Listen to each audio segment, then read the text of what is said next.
এই যে রাস্তার পাশে যে গাছটি দাঁড়িয়ে আছে দেখতে পাচ্ছেন, আসলে এই গাছটি কিছুই চায় না। সে সে শুধু দিতে জানে ছায়া, অক্সিজেন আর প্রশান্তি। কিন্তু বিনিময়ে সে কি পায়? আজকে আমরা আসলে এই যে পরোপকারী একটা গাছের সম্পর্কে কিছু কথা বলবো। মানুষ তার ছায়ায় বসে জিরায়, আবার যাওয়ার সময় অকারণে তার ডালটা ভেঙে দেয়, পাতাগুলো ছিঁড়ে ফেলে। প্রতিবাদ করতে পারে না বলে আমরা ভাবি বোধহয় সে লাগে না। আসলেও এই গাছ আমাদের অনেক উপকার করে, কিন্তু যারা এই যে লোক আছে যারা রাস্তার পাশে বসে জিরায়, যাওয়ার সময় এই গাছের ডালটা ভেঙে দেয় অথবা পাতাগুলো ছিঁড়ে ফেলে। আসলেও আমাদের জীবনে কি এমন কিছু মানুষ নেই যারা অনেকটা এই গাছের মতো নেই? তারা সবার বিপদে ঝাঁপিয়ে পড়ে, নিজের সর্বোচ্চটা দিয়ে অন্যের উপকার করে, কিন্তু বিনিময়ে তারা পায় একরাশ অবহেলা আর অকারণে মানসিক আঘাত। লোকে ভাবে এত সহজ সরল মানুষ, একে যা খুশি বলা যাবে, তার সাথে কিছু করা যায় না।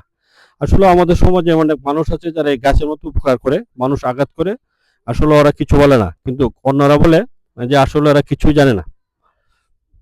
এই যে দেখেন একজন পথচারী যে এভাবে সে গাছের পাতাগুলা চিরছে। আসলে এটা আমি দেখাতে আপনাদের চেষ্টা করছি, যারা আমাদের প্রতীক রাস্তা দিয়ে যায় তারা আসলে এইভাবে আমাদের গাছগুলা ক্ষতি করে। আর এই গাছ হচ্ছে আসলে আমাদেরকে নিঃস্বার্থভাবে শুধু উপকার করে যাচ্ছে। আরেকটা কথা হচ্ছে যে আসলে মনে রাখবেন, উদার হওয়া ভালো, কিন্তু নিজেকে বিলিয়ে দিয়ে দেওয়ার সুযোগ করে দেওয়া নয়। গাছ যেমন তার অস্তিত্ব টিকে রাখতে শক্ত হতে শিখে, আপনার দয়াকেও তেমনি একটি সীমার মধ্যে রাখা প্রয়োজন, যাতে কেউ আপনার সরলতাকে দুর্বলতা ভেবে ছিঁড়ে না ফেলতে পারে। আসলে আমার আজকের এই ভিডিওটা করার উদ্দেশ্য হচ্ছে, আসলে গাছের সাথে আমাদের একটা ঘনিষ্ঠ সম্পর্ক আছে। আরেকটা হচ্ছে আসলে অন্যের উপকারে আসার সার্থকতা, কিন্তু নিজেকে শেষ করে না দিয়ে গাছের মতো ডালপালা মেলুন, ছায়া দিন, কিন্তু নিজের শেকড়টা শক্ত রাখুন, যাতে কেউ আপনাকে উপড়ে চিড়ে না পালতে পারে। আসলে আমরা উপকার করব ঠিক আছে, কিন্তু আসলে নিজের স্বার্থমতো উপকার করব। ভিডিওটি আসলে আপনার চারপাশে অনেক মানুষ, বৃক্ষ আছে যারা নীরবে সবার জন্য কাজ করে যাচ্ছে, কিন্তু বিনিময়ে তারা কেবল আঘাতই পেয়ে যাচ্ছে।